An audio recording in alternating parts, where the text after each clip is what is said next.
legislative session is over. 2013, certainly a lot of interesting things happened under the Golden Dome. And one of the only ways that you can tell if your representative or your senator is really representing you is how they voted. If you think about it, that's really what they're doing. They are your voice in the Senate and in the House. If you are a representative, that's their job, is to represent the voters. So how do you determine whether or not your senator, your House member, is really representing you? The only real way to do it is through their roll call votes. And sometimes that can be a pretty tricky proposition, trying to figure that out. I was thinking about this presentation last night and what I was going to say, and I came across a clip from the movie Moneyball. I don't know if any of you all saw that or read that, with Brad Pitt and I forget the other actor's name in it, but it's how they determine. They lose their star player on the A's, and it's how they figure out how they're going to replace Jason Giambi, Jason Isringhausen, and Johnny Damon. And Brad Pitt's just got this great scene where he's just talking about on-base percentage. Doesn't matter what he looks like, doesn't matter who he plays, doesn't matter anything. It's just what's his on-base percentage. That's it. And every time a scout tries to raise their hand and talk about skills or psychology or anything, he's like, why are we looking at this guy? He gets on base. And that's sort of what the roll call votes are when you're looking at your House members and the senators. It's just that raw statistic. Are they voting the way I would have voted had I been there? Because that's really their job. So I follow this stuff. In the first part of the presentation, before we get into the meat of the top votes, and I think there were about 65 roll call votes in the Senate during this last session. There were about 88 roll call votes in the House during the last session. So we can't go through all of the roll calls, but we're going to take the top 6 or 7 from each body, and we're going to go, and I'm going to show you a little bit about how to do this on your own, because some of those roll call votes are very important. Some of them are very obscure. Some of them are, you shrug your shoulder and what the heck was this? But we'll talk about some of them. So who is representing you in Montpelier? That's the question. You know the faces, you know the personalities, but the roll calls are really going to tell you who they were. But if you want to find out how somebody voted on your own, if you're not there, like crazy people like me who like hanging out in the gallery and watching these debates and following things, and you're a voter and it's 6 weeks before the election or 6 hours before the election, and you say, geez, I want to find out if this person's really representing me, there are a lot of different places that you have to go. You can go to the legislative page and say, look up your legislators' roll call votes. This is how you follow the roll call votes. So I have Doug Gage up here. There's Doug. Just picked you randomly, Doug. not making any judgments here. But on the 20th of February, the bill was H-265. The question was, shall the bill be read a third time? The members vote, well, you were absent for that one, Doug. Total yes, total no. 96 voted yes, 45 voted no. It passed. So what do you know? What do you know about that? You have absolutely no clue about the bill, H-265. The next one is, shall the bill be amended as recommended by Representative Browning of Arlington? Okay, so Doug said no, but what does that tell you? You still don't know, because you don't know what the amendment was and you don't know what the underlying bill was. So if you want to find out that stuff, you go to this thing that says track the bill. You can find out other stuff on here. You can find out how the underlying bill was as it was read. You can find out the official version, the unofficial version, how it passed the House and the Senate, and ultimately they'll fill this out as it gets passed into law. So then, all right, well, I've got some idea of what's going on, but I still don't know what the bill was about. So then you go, the bill is passed the House. You find out the actual text of this bill, H-265, that first one. This one's only 2 pages. Some of them are 2 pages, some of them are 1 page, some of them are 200 pages. It doesn't matter. Subject, taxation, education, property tax. Oh, education, property taxes, that's important to me. Statement of purpose of the bill as it's introduced. It tells you a little bit about the bill. And then, of course, the devil is always in the details when you read the bill. But that second one, shall it be amended by Representative Browning, doesn't say what the amendment was. I don't know what that amendment means, so then you have to go to the Journal of the House. And there's a link to that on the website, and then you go and you have to find the page. They'll tell you what page it is on one of the websites, and you have to go down through the Journal and find that amendment as it's posted in the Journal, if it's posted in the Journal, read the amendment, and then figure it out. Sometimes it says what the amendment wants to do is strike sections 1, 2, and 3 or whatever of the underlying bill. Then you got to go back to the underlying bill and find out what those sections are. Sometimes it strikes or amends something that's already law, that's already in the state statute. And then you got to go to the original state statute and figure out how it's amending the state statute. So it can be a pretty complicated process just to figure out how a little vote goes. So that's where the Ethan Allen Institute, and something that I've been trying to implement here over the course of this legislative session, I've been trying to implement is roll call votes. In real time, I try to get them out within 48 hours of the vote, or if it's a vote that I don't know much about, it'll take me a little while. But what we have here is we have links to all those different pages that I showed you. You can have a link right to the underlying bill. It tells you very quickly that it passed 18 or 10, the purpose of the bill, and then a little bit of analysis. So we'll tell you why it was important, what the implications are for you. And you don't need, I know this is small and I see people straining to read it. And it'll show you, you can link to the journal, and it'll show you how everybody voted on this particular bill. And there's even a link there if you want to send them a thank you or a what the heck were you thinking email. You can click right on the name and send it to them. And this, of course, the analysis is open to interpretation. I try to play it down the middle. Some of the stuff, we're a free market-oriented think tank, so I play it just a little bit to the side of free market. But there'll be interpretations, which is why I'm really glad that a lot of the representatives and senators are here tonight, because my interpretation might not be their interpretation, and they might say, but you missed this point in the debate. And so that's why it's great that you're here, and we certainly welcome your feedback at any time. Did you have a question, or were you stretching? Oh, okay. So let's get into some of the votes that we're going to talk about today. As I said, we'll do what I think are the most 6 or 7 important, and some of you might have different ideas. Since we are free market, I know that a lot of you watched, there was a lot of social issues about physician-assisted suicide, however you want to call it. I'm focusing on the money bills because that's what's really most important to us. But those were important, decriminalization of marijuana, things like that. But today we're going to talk mostly about the money bills. We'll do the House first. And a 4.7% state spending increase, H530. This passed the House 91 to 49 on March 29, 2013. Those members voting yes on the House version of the Omnibus Appropriations Bill voted to increase state spending by 4.7%. This is nearly 2.5 times the rate of inflation and continues an unsustainable pace of spending. How did your folks vote? Burdett, no. Canfield, absent. Carr, yes. Capoli, no. Devereaux, no. Donahue, absent. Fagan, no. Gage, no. Gallivan, absent. Helm, no. Malcolm, yes. Potter, yes. Russell, yes. Shaw, no. Terenzini, no. Next one, $50 million property tax increase, H265. This one passed the House, 96 to 45, February 19th. Now, there are different votes on these bills. This is something that I should say. There's the property tax actually became law.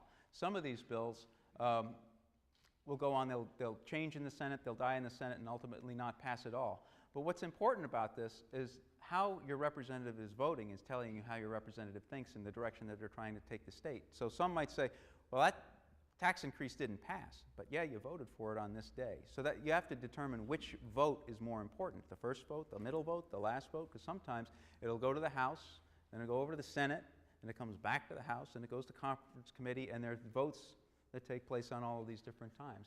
So those voted yes on this bill voted to increase the residential property tax rate by 5 cents per $100 of assessed value and 6 cents on non-residential property to 94 cents and $1.44 respectively. The total impact to Vermont taxpayers is estimated at over $50 million. So how did your folks vote here in Rutland? Burdett, no. Canfield, no. Stephen Carr, yes. Larry Capoli, no. Dennis Devereaux, no. Andy Donahue, no. Peter Fagan, no. Doug Gage, absent. Ann Gallivan, yes. Bob Helm, no. John Malcolm, yes. Dave Potter, yes. Herb Russell, yes. Butch Shaw, no. Tom Terenzini, no. That's all. And that was the same one that Doug was absent for, so he's got the same excuse. It was one day, so I didn't mean to pick on you. Next vote in the House. This is a popular one. $21.8 million gas tax increase, H510. This passed the House 105 to 37. Those who voted yes on this bill supported a $21.8 million tax increase on gasoline, roughly 7.5 cents per gallon increase by 2014. This represents the largest gas tax in Vermont history. How did the Rutland folks vote on this? Tom Burdett was absent. Bill Canfield voted no. Stephen Carr voted yes. Larry Capoli voted no. Dennis Devereaux voted no. Andy Donahue voted no. Peter Fagan voted yes. Doug Gage voted no. Ann Gallivan voted yes. Bob Helm voted no. John Malcolm voted yes. Dave Potter voted yes. Herb Russell voted yes. Butch Shaw voted no. Tom Terenzini voted no. Yes? Just out of my own curiosity, was that bill passed and that's a permanent increase? That bill passed in a slightly different version. We'll get this to the Senate. The House only taxed gasoline, and the Senate expanded the tax to gasoline and diesel. And that was the primary difference, and maybe one of the senators or one of the House members could do a better job of explaining the difference. I think some of them will probably want to talk about that bill. Peg, if you want to talk about it now or when we come up to the Senate vote, either way. Wait till you come to the Senate if you'd like. I just kind of want to... On Senate transportation, when it came out of the House, it was the 7.5% in an automatic inflator. Yep. Was built into it in the House version. That's not what the Senate passed, despite what your handout says. The Senate passed an increase of 4.5 cents, took out the automatic inflator, but ended up putting in a 2-cent tax increase on diesel. And then the ultimate bill, that's what the Senate passed. When it got into conference committee, the end result was we still kept the inflator out. It went to 5.5%, I think it was. And the diesel was a 1 cent this year and a 1 cent next year increase. Okay. So it changed from the House to the Senate and then to the conference committee that ultimately became law. Yep. And I can explain some of the rationale later if people have questions. Okay. Very good. Thanks. Next one. Somebody brought up the miscellaneous tax bill. This was $27 million in miscellaneous tax increases.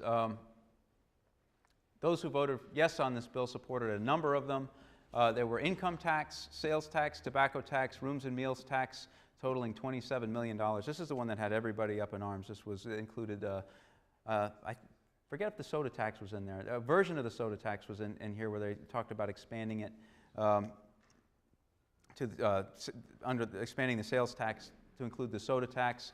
There was an interesting element of this one that John McClowry and Art Wolf wrote about, that it was like a 195,000% marginal tax rate for some Vermonters after a certain threshold, because they went down. If you were in the highest tax bracket, they didn't raise the highest tax bracket. What they did was they eliminated the lowest tax bracket rate for you, so that raised it. So if you earned $1 more, you had to pay $1,900 taxes on $1 earned, which was pretty amazing. But this passed the House 85 to 55 on March 27th was the vote that we picked for that. How did the folks in Rutland vote on this? Tom Burdett voted no. Bill Canfield voted no. Stephen Carr voted yes. Larry Capoli voted no. Dennis Devereaux voted no. Andy Donahue voted no. Peter Fagan voted no. Doug Gage voted no. Ann Gallivan voted no. Bob Helm voted no. John Malcolm voted yes. Dave Potter voted yes. Herb Russell voted yes. Butch Shaw voted no. Tom Terenzini was also a no. So not a very popular tax increase here in Vermont. The next one, and we're talking about the gas tax increase, and I included this one on the list of important ones as well, because sometimes you'll get the underlying bill, and somebody will vote for the underlying bill, and they're big bills. I mean, that gas tax had a lot of stuff in it. Certainly that other, the miscellaneous tax had a ton of things in it. So you'll get an amendment, which I think are very important to look at from time to time, because that really focuses in on one specific thing that people voted on. And this one I thought was a good one on the gas tax, because this was to stop raids. Representative Tom Koch of Barrytown put in this amendment saying, hey, we're taking, I think it's $29 million out of the transportation fund, and we're transferring it to other uses for the, I think primarily the state police. Is that? Yep. And there's an education transfer too, but that's kind of separate, so you can explain that. I won't explain that. You can explain that. But anyway, Koch put an amendment saying we're not going to do that anymore. We're going to keep it whole and spend it on roads and bridges. His amendment failed in the House, 49 to 88. Those voting yes on this amendment voted to assure that no transportation funds will be appropriated for the support of government other than for the true transportation purposes. This would have reduced or negated the need for a gas tax increase, at least according to the folks who were putting it forward. On this one, again, here, voting to stop raids. This is sometimes, when you look at a roll call vote, the yes is the important thing and the no is the important thing. So remember, this is a vote to stop the raids. So a no is sort of like a yes. Sometimes they can get tricky. Tom Burdett voted no. Bill Canfield voted no. Stephen Carr voted yes. Larry Capoli voted no. Dennis Devereaux voted no. Andy Donahue voted no. Peter Fagan voted no. Doug Gage voted no. Ann Gallivan voted no. Bob Helm voted no. John Malcolm, yes. Dave Potter, yes. Herb Russell, yes. Butch Shaw, no. And Tom Terenzini, no.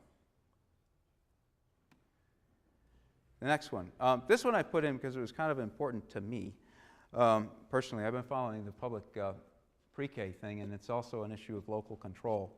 And this was a vote to override the states and force school districts that have voted not to have universal preschool as part of what they want to pay for, what they want to offer at the district level. It said, you got to do it. You have to pay for it whether you want to or not. If the parent wants it, you have to go forward with this vote. So those voting yes on H270 voted to saddle Vermonters with an estimated $10 million tax increase, property tax increase over the next 5 years, and to override local control regarding the decision for whether or not to offer publicly funded pre-kindergarten in the first place. When the legislature established publicly funded pre-K in 27, it did so with the assurance to communities that funding for pre-K would remain voluntary. So the votes on this one were Burdett was absent, Canfield voted no, Stephen Carr voted yes, Larry Capoli voted yes, Dennis Devereaux voted no, Andy Donahue voted no, Peter Fagan voted no, Doug Gage voted no, Ann Gallivan voted yes, Bob Helm voted no, John Malcolm voted yes, Dave Potter voted yes, Herb Russell voted yes, Butch Shaw voted yes, and Tom Terenzini voted no.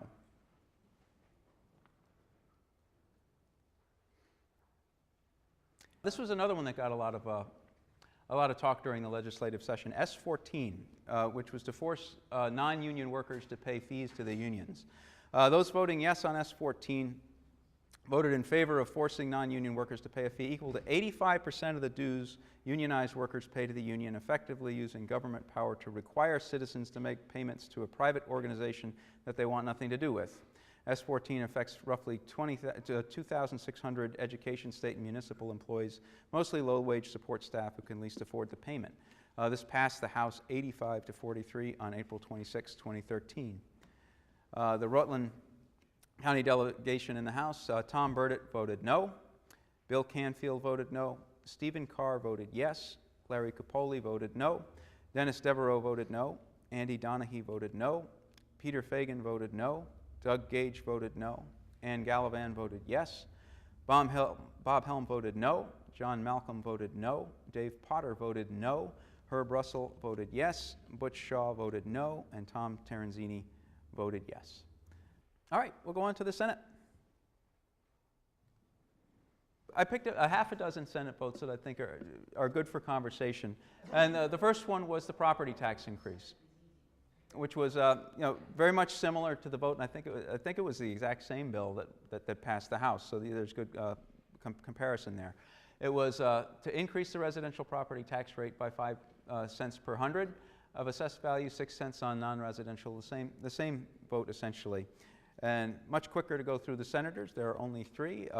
Senator Flory voted no, Senator French voted yes, and Senator Mullen voted no. On 235, it passed 23-5 in the overall Senate, and went on, and I don't know if the governor signed it yet, but I'm sure that he will if he hasn't already. The next we'll go to the gas tax increase, which passed the Senate 23-5. I'm just going to show you how they voted because Peg corrected me on one of the points in here, and I'll let her talk to it again. Yep. And okay, you talked to this before, Peg. Did you want to add anything or? We were going to, it's not an easy thing to raise the gas tax. But part of what's happened is most of our money for transportation comes from gas tax. And as vehicles have become more efficient, they use less gas and we get less money. Now that we have the electric and the hybrids and some of the trucks have the compressed natural gas, we get no tax from them. And the tax is essentially a user fee for using the roads. So along with the increase, we also put in a mechanism to figure out how much of a user fee we need to use, we need to charge on the vehicles that don't pay a gas tax. It's not an easy one to do. We stood to lose $62 million in federal fund, and frankly, our roads still have potholes and our bridges are still failing. We need to fix the roads. I'd rather we purify our funds and use transportation fund just for transportation, the other funds just for general funds, the income tax. And then if we're still going to fund education, you've got your sin taxes, the liquor, alcohol, gambling, and sales tax, and let people see how much we're really spending on these issues. Representative Helm. I gotta argue, I don't think there is another revenue stream. That's half the issue I had through my constituency this year, and messages that I got was they didn't want any tax, and that's because they're already heavily taxed, heavily burdened with increased gas prices and all the other stuff that's going on. And so there are no magic answers out there to better fund state government. The only answer left is to cut. I just want to add on the gas tax. We also really spent a lot of time looking at what all of the other states were doing on this, because we didn't want to totally price ourselves out of the market. And the other northeastern states and, well, the top 12 in the northeast, geographically, we were right in the middle of raising them. They went either percentages or flat tax increases, and ours was about the average of what the others were doing, which doesn't make it wonderful, but. Senator French, you had a point? A quick example, if you decide you wanted to, decide to cut, say DCF, Department of Children and Families, and cut down, because that's a lot of money, that's human services. Well, what that means is that, so they get cut, so now there's fewer people that say DCF can take custody of, fewer troubled children that they can take custody of. And believe me, I'm very close to this issue, and there's more and more and more of them. So what happens to those children? Well, they can't be in DCF, so they have to fit them somewhere, and they try to find foster care for them. And it might not be appropriate either. And so what happens then? Well, then that child is living in a community, maybe a small community, maybe like Shrewsbury, a small community that the school board has just gone through and just hammered out what they think their school budget is. And all of a sudden, now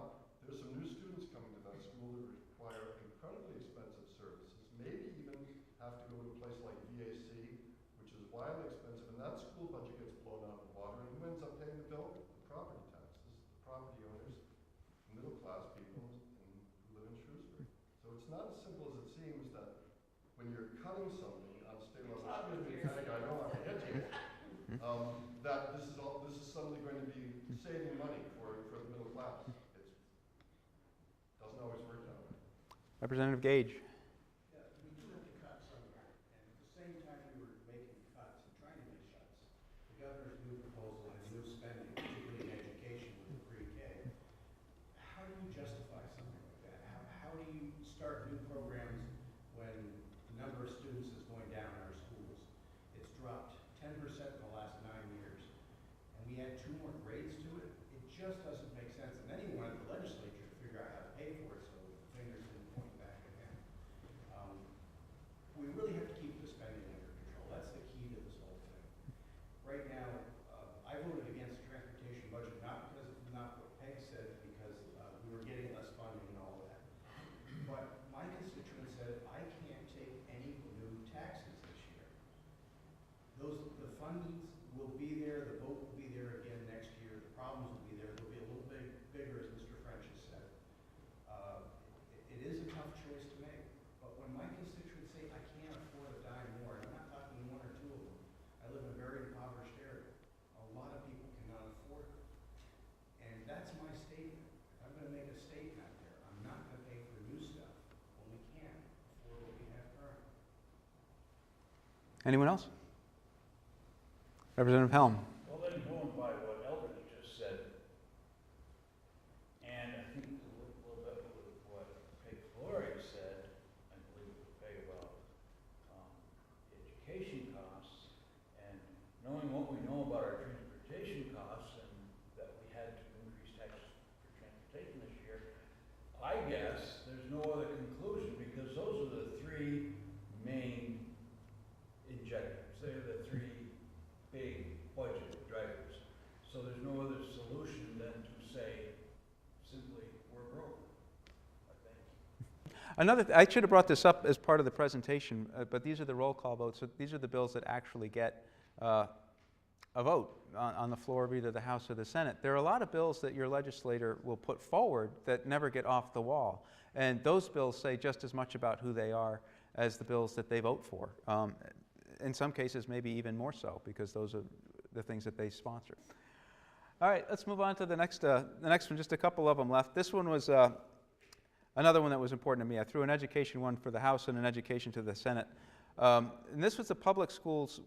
This was a vote to block public schools from going independent, the way North Bennington did this year. And this was the Collins Amendment to H. 521, which was the miscellaneous education bill. And again, it's important to look at amendments. And what Senator Collins was trying to do was say that no public school shall ever do what North Bennington, well, it was for a year, 1-year moratorium on a public school closing down and then the town renting the building back to an independent school.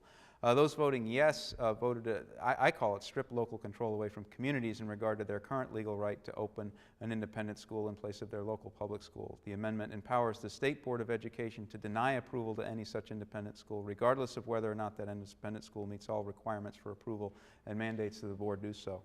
The votes on this one were Flory voted no, French voted yes, and Mullen voted no. So those are the, as I said, 7 votes from the House, 6 votes from the Senate. They are, a fraction, about a tenth, about 1 in 10 of the total roll call votes that were taken in either body. You get an opportunity to go on the website. If you have any questions, I'd be happy to answer them about how to navigate the website. And as I said, it can be tricky. Some of these things are clear as day when you're looking at them, and then somebody else has a completely different interpretation of what that vote meant. And that's why I really appreciate everybody coming out tonight, because I think this has been a terrific conversation, and I hope that it will continue on in this vein of you raising your questions of your legislators, mostly because that's the dialogue that needs to happen in all of these cases. Very good. Thanks, everybody. I'm going to invite everybody over to finish off the cookies and the milk, and if you want to continue your conversations with your legislators, I would encourage you to do it there. Thanks again to everybody for coming out. Thanks to all the legislators. Great questions, and I hope you enjoyed the dialogue.